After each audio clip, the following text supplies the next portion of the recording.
कई समस्याएं जिनका इंसान सामना कर रहे हैं वो सिर्फ इसलिए हैं कि हमने वो जागरूकता खो दी है कि कई शक्तियों के साथ तालमेल में कैसे रहा जाए। अगर आप जीवन के तालमेल में आ जाएं, तो आप भी सुबह 3 बजे के आसपास नींद से जाग जाएंगे। उस समय अगर आप बैठकर वो अभ्यास करें जिनकी आपको दीक्षा दी गई है, तो उससे सबसे ज्यादा फायदा होगा।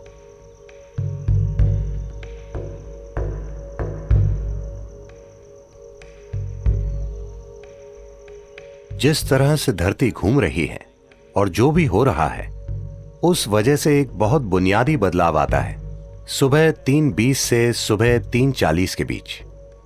इसे ब्रह्म मुहूर्त कहते हैं। ऐसा बस 33 डिग्री लैटिट्यूड तक ही होता है। आपका सिस्टम, मनुष्य का सिस्टम एक विशेष तरीके से व्यवहार करता है। यह एक संभावना है। तो एक जागरूकता रही है इस संभावना का इस्तेमाल करने की।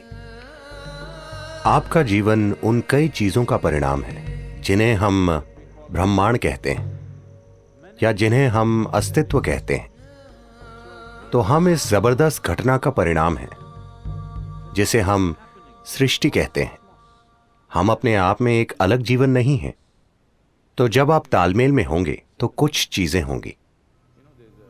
हमारे अमेरिका के टेनेसी में स्थित आश्रम में ऐसे झिंगूर पाए जाते हैं जो 17 सालों में सिर्फ एक बार जागते हैं। क्या आपने ऐसा कुछ देखा है? वो समझ जाते हैं कि 17 साल हो गए और वो जाग जाते हैं। फिर वो बच्चे पैदा करते हैं और सो जाते हैं। वो समझ जाते हैं कि 17 साल हो गए, वो भी बिना किसी अलार्म बेल के। तो ये कैसे होता है? मैं कह रहा हूं कि वो प्रकृति के साथ तालमेल में है। हमने प्रकृति के साथ तालमेल खो दिया है और हमें लगता है कि यही हमारी प्रकृति है।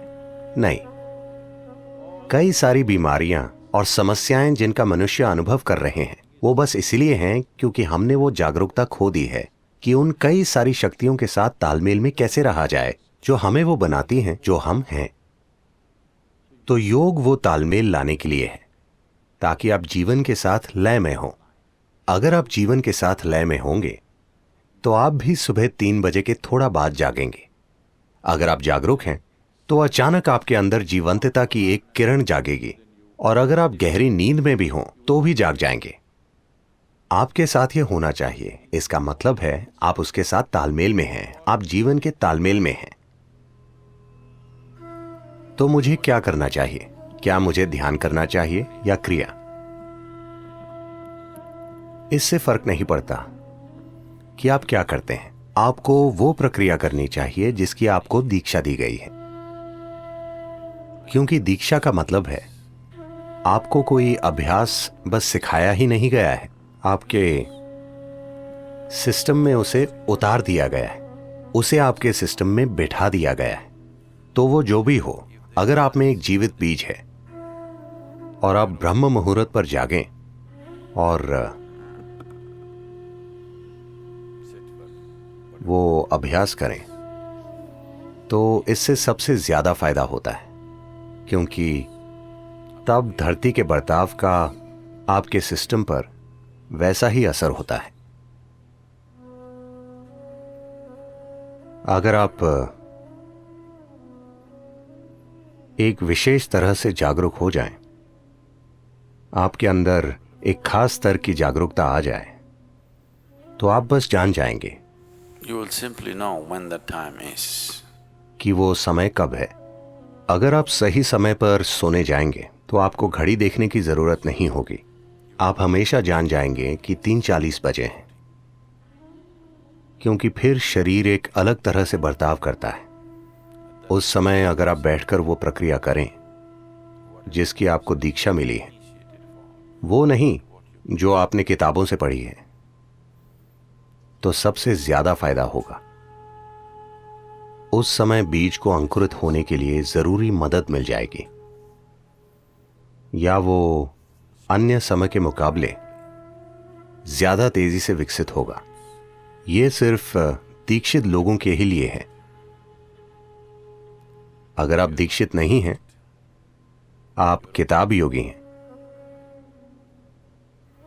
तो 3:40, 6:40, 7:40 इससे कोई ज्यादा फर्क नहीं पड़ता। ऐसे लोगों के लिए संध्या काल ज्यादा महत्वपूर्ण होते हैं।